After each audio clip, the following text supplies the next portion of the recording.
associations. These associations determine whether we predict a habit to be worth repeating or not. As we covered in our discussion of the first law, your brain is continually absorbing information and noticing cues in the environment. Every time you perceive a cue, your brain runs a simulation and makes a prediction about what to do in the next moment. Cue: you notice that the stove is hot. Prediction: if I touch it I'll get burned, so I should avoid touching it. Cue: you see that the traffic light turned green. Prediction: if I step on the gas, I'll make it safely through the intersection and get closer to my destination, so I should step on the gas. You see a cue, categorize it based on past experience, and determine the appropriate response. This all happens in an instant, but it plays a crucial role in your habits because every action is preceded by a prediction. Life feels reactive, but it is actually predictive. All day long, you are making your best guess of how to act given what you've just seen and what has worked for you in the past. You are endlessly predicting what will happen in the next moment. Our behavior is heavily dependent on these predictions. Put another way, our behavior is heavily dependent on how we interpret the events that happen to us, not necessarily the objective reality of the events themselves. Two people can look at the same cigarette, and one feels the urge to smoke while the other is repulsed by the smell. The same cue can spark a good habit or a bad habit depending on your prediction. The cause of your habits is actually the prediction that precedes them. These predictions lead to feelings, which is how we typically describe a craving, a feeling, a desire, an urge. Feelings and emotions transform the cues we perceive and the predictions we make into a signal that we can apply. They help explain what we are currently sensing. For instance, whether or not you realize it, you are noticing how warm or cold you feel right now. If the temperature drops by 1 degree, you probably won't do anything. If the temperature drops 10 degrees, however, you'll feel cold and put on another layer of clothing. Feeling cold was the signal that prompted you to act. You have been sensing the cues the entire time, but it is only when you predict that you would be better off in a different state that you take action. A craving is the sense that something is missing. It is the desire to change your internal state. When the temperature falls, there is a gap between what your body is currently sensing and what it wants to be sensing. This gap between your current state and your desired state provides a reason to act. Desire is the difference between where you are now and where you want to be in the future. Even the tiniest action is tinged with the motivation to feel differently than you do in the moment. When you binge eat or light up or browse social media, what you really want is not a potato chip or a cigarette or a bunch of likes. What you really want is to feel different. Our feelings and emotions tell us whether to hold steady in our current state or to make a change. They help us decide the best course of action. Neurologists have discovered that when emotions and feelings are impaired, we actually lose the ability to make decisions. We have no signal of what to pursue and what to avoid. As the neuroscientist Antonio Damasio explains, it is emotion that allows you to mark things as good, bad, or indifferent. To summarize, the specific cravings you feel and habits you perform are really an attempt to address your fundamental underlying motives. Whenever a habit successfully addresses a motive, you develop a craving to do it again. In time, you learn to predict that checking social media will help you feel loved or that watching YouTube will allow you to forget your fears. Habits are attractive when we associate them with positive feelings, and we can use this insight to our advantage rather than to our detriment. How to reprogram your brain to enjoy hard habits. You can make hard habits more attractive if you can learn to associate them with a positive experience. Sometimes, all you need is a slight mindset shift. For instance, we often talk about everything we have to do in a given day. You have to wake up early for work. You have to make another sales call for your business. You have to cook dinner for your family. Now, imagine changing just one word: you don't have to. You get to. You get to wake up early for work. You get to make another sales call for your business. You get to cook dinner for your family. By simply changing one word, you shift the way you view each event. You transition from seeing these behaviors as burdens and turn them into opportunities. The key point is that both versions of reality are true. You have to do those things, and you also get to do them. We can find evidence for whatever mindset we choose. I once heard a story about a man who uses a wheelchair. When asked if it was difficult being confined, he responded, "I'm not confined to my wheelchair, I am liberated by it. If it wasn't for my wheelchair, I would be bedbound and never able to leave my house." This shift in perspective completely transformed how he lived each day. Reframing your habits to highlight their benefits rather than their drawbacks is a fast and lightweight way to reprogram your mind and make a habit seem more attractive. Exercise. Many people associate exercise with being a challenging task that drains energy and wears you down. You can just as easily view it as a way to develop skills and build you up. Instead of telling yourself, "I need to go run in the morning," say, "It's time to build endurance and get fast." Finance. Saving money is often associated with sacrifice. However, you can associate it with freedom rather than limitation if you realize one simple truth: living below your current means increases your future means. The money you save this month increases your purchasing power next month. Meditation. Anyone who has tried meditation for more than 3 seconds knows how frustrating it can be when the next distraction inevitably pops into your mind.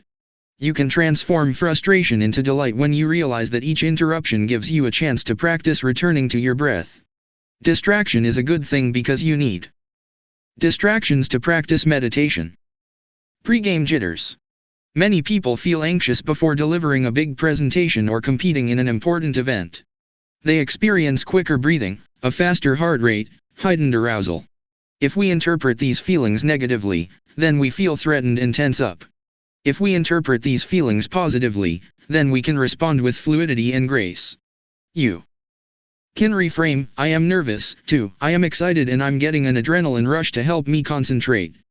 These little mindset shifts aren't magic, but they can help change the feelings you associate with a particular habit or situation. If you want to take it a step further, you can create a motivation ritual. You simply practice associating your habits with something you enjoy, then you can use that cue whenever you need a bit of motivation. For instance, if you always play the same song before having sex, then you'll begin to link the music with the act. Whenever you want to get in the mood, just press play. Ed Lattimore, a boxer and writer from Pittsburgh, benefited from a similar strategy without knowing it. "Odd realization," he wrote. "My focus and concentration goes up just by putting my headphones on while writing. I don't even have to play any music." Without realizing it, he was conditioning himself. In the beginning, he put his headphones on, played some music he enjoyed, and did focused work.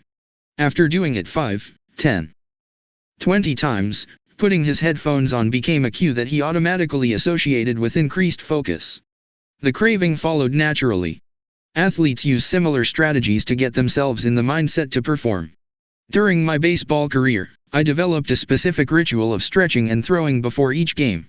The whole sequence took about 10 minutes, and I did it the same way every single time.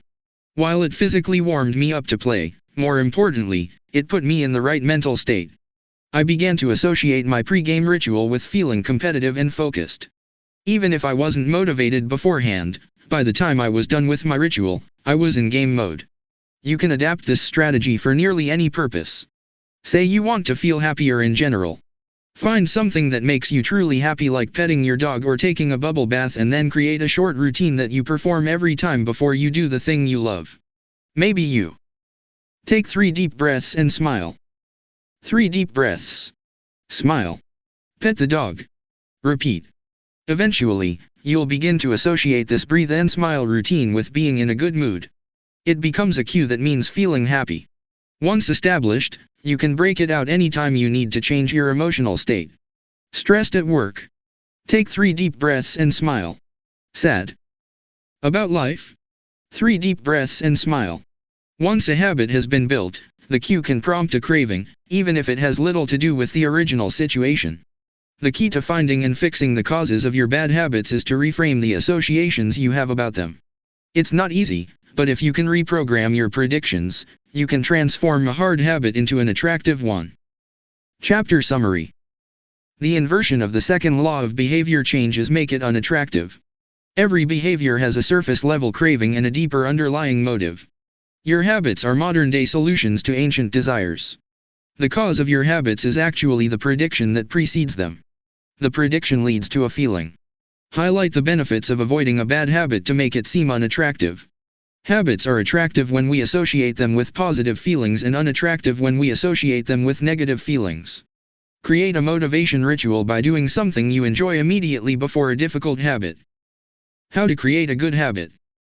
The first law, make it obvious. 1.1. Fill out the habits scorecard.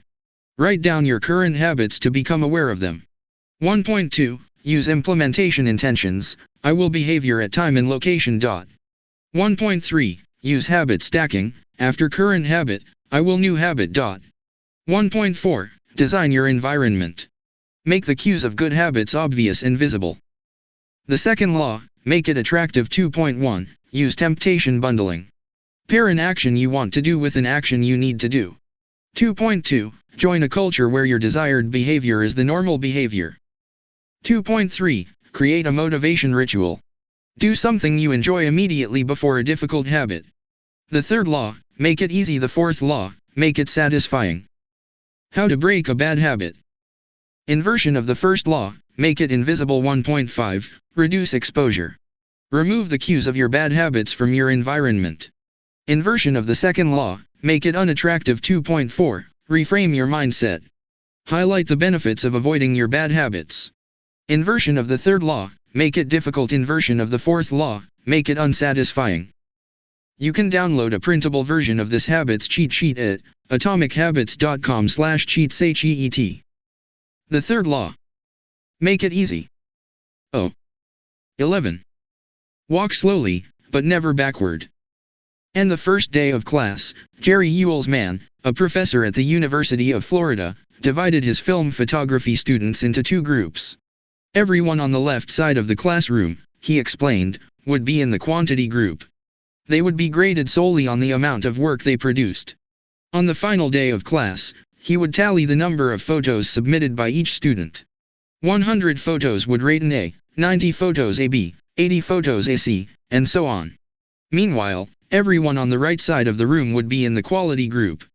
They would be graded only on the excellence of their work. They would only need to produce one photo during the semester, but to get an A, it had to be a nearly perfect image. At the end of the term, he was surprised to find that all the best photos were produced by the quantity group. During the semester, these students were busy taking photos, experimenting with composition and lighting, testing out various methods in the darkroom, and learning from their mistakes. In the process of creating hundreds of photos, they honed their skills. Meanwhile, the quality group sat around speculating about perfection. In the end, they had little to show for their efforts other than unverified theories and one mediocre photo. It is easy to get bogged down trying to find the optimal plan for change, the fastest way to lose weight, the best program to build muscle, the perfect idea for a side hustle. We are so focused on figuring out the best approach that we never get around to taking action. As Voltaire once wrote, the best is the enemy of the good. I refer to this as the difference between being in motion and taking action. The two ideas sound similar, but they're not the same. When you're in motion, you're planning, and strategizing and learning. Those are all good things, but they don't produce a result. Action, on the other hand, is the type of behavior that will deliver an outcome. If I outline 20 ideas for articles I want to write, that's motion. If I actually sit down and write an article, that's action. If I search for a better diet plan and read a few books on the topic, that's motion. If I actually eat a healthy meal, that's action. Sometimes motion is useful, but it will never produce an outcome by itself. It doesn't matter how many times you go talk to the personal trainer, that motion will never get you in shape. Only the action of working out will get the result you are looking to achieve. If motion doesn't lead to results, why do we do it? Sometimes we do it because we actually need to plan or learn more. But more often than not, we do it because motion allows us to feel like we're making progress without running the risk of failure. Most of us are experts at avoiding criticism.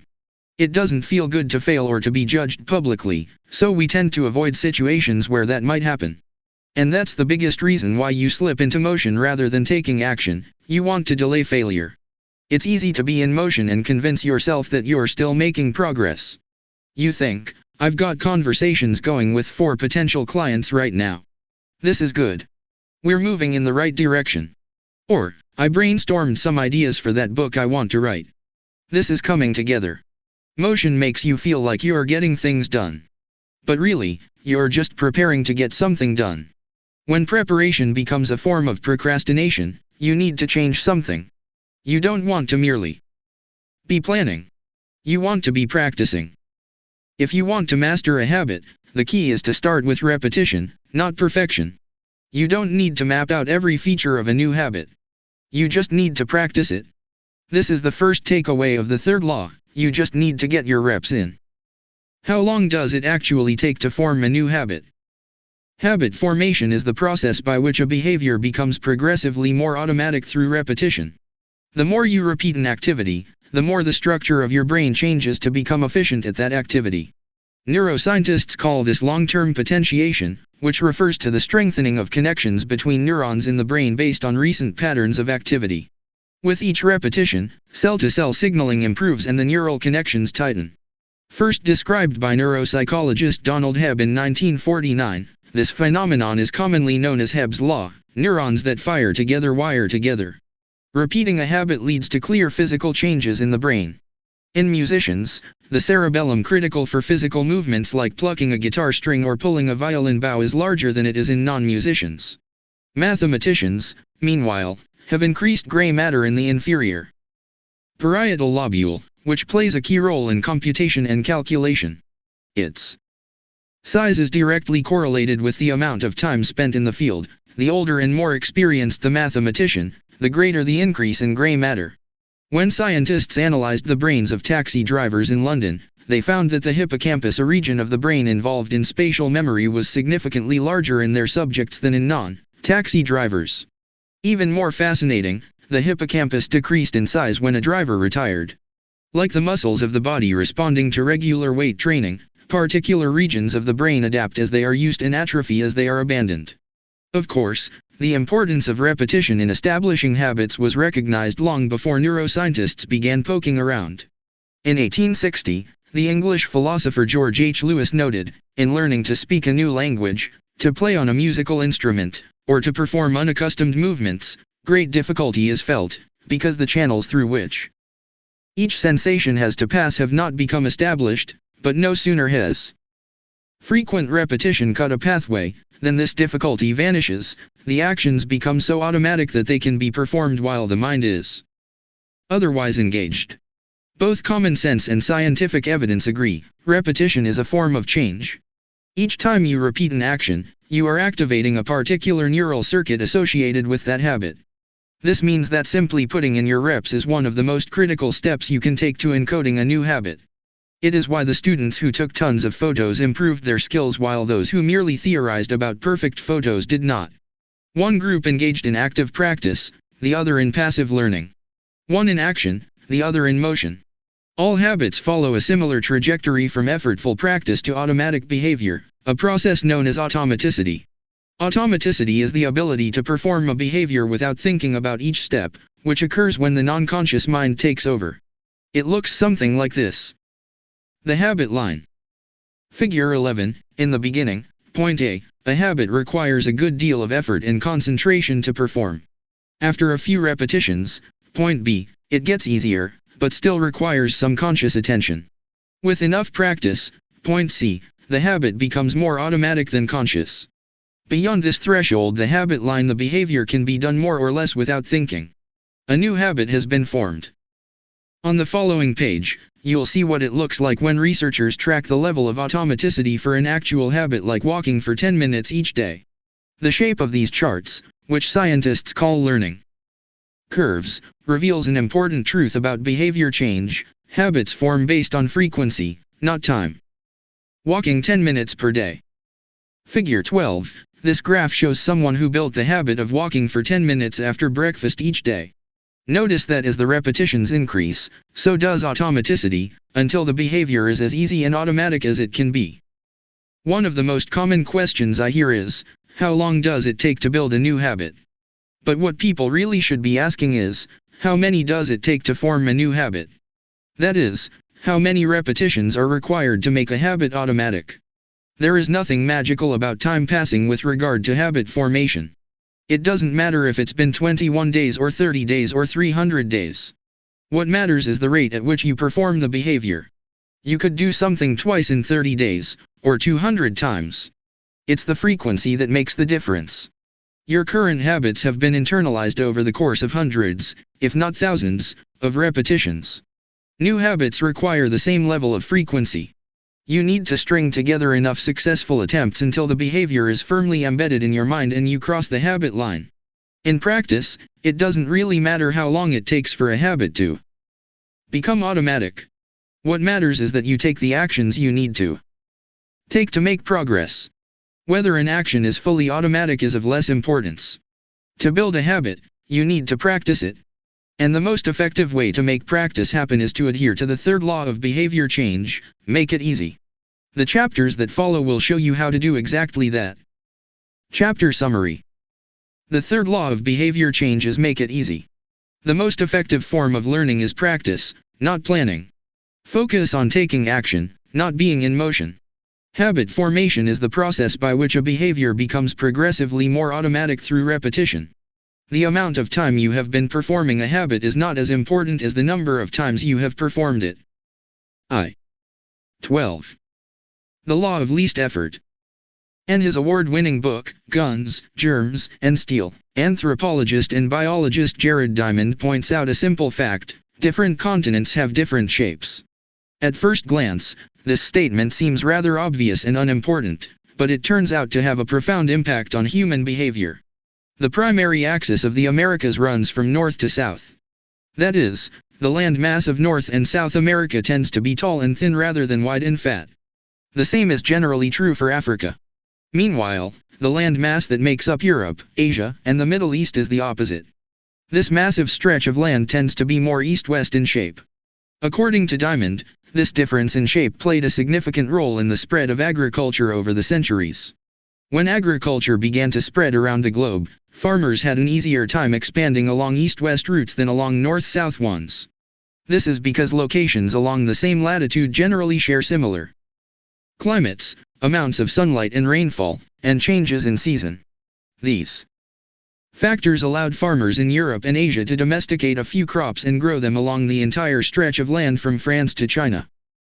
The shape of human behavior. Figure 13. The primary axis of Europe and Asia is east-west. The primary axis of the Americas and Africa is north-south. This leads to a wider range of climates up and down the Americas than across Europe and Asia. As a result, agriculture spread nearly twice as fast across Europe and Asia than it did elsewhere. The behavior of farmers even across hundreds or thousands of years was constrained by the amount of friction in the environment. By comparison, the climate varies greatly when traveling from north to south. Just imagine how different the weather is in Florida compared to Canada. You can be the most talented farmer in the world, but it won't help you grow Florida oranges in the Canadian winter. Snow is a poor substitute for soil. In order to spread crops along north-south routes, farmers would need to find and domesticate new plants whenever the climate changed. As a result, agriculture spread 2 to 3 times faster across Asia and Europe than it did up and down the Americas. Over the span of centuries, this small difference had a very big impact. Increased food production allowed for more rapid population growth. With more people, these cultures were able to build stronger armies and were better equipped to develop new technologies. The changes started out small: a crop that spread slightly farther, a population that grew slightly faster but compounded into substantial differences over time. The spread of agriculture provides an example of the third law of behavior change on a global scale. Conventional wisdom holds that motivation is the key to habit change. Maybe if you really wanted it, you'd actually do it. But the truth is, our real motivation is to be lazy and to do what is convenient. And despite what the latest productivity bestseller will tell you, this is a smart strategy, not a dumb one. Energy is precious, and the brain is wired to conserve it whenever possible. It is human nature to follow the law of least effort, which states that when deciding between two similar options, people will naturally gravitate toward the option that requires the least amount of work. For example, expanding your farm to the east where you can grow the same crops rather than heading north where the climate is different. Out of all the possible actions we could take, the one that is realized is the one that delivers the most value for the least effort. We are motivated to do what is easy.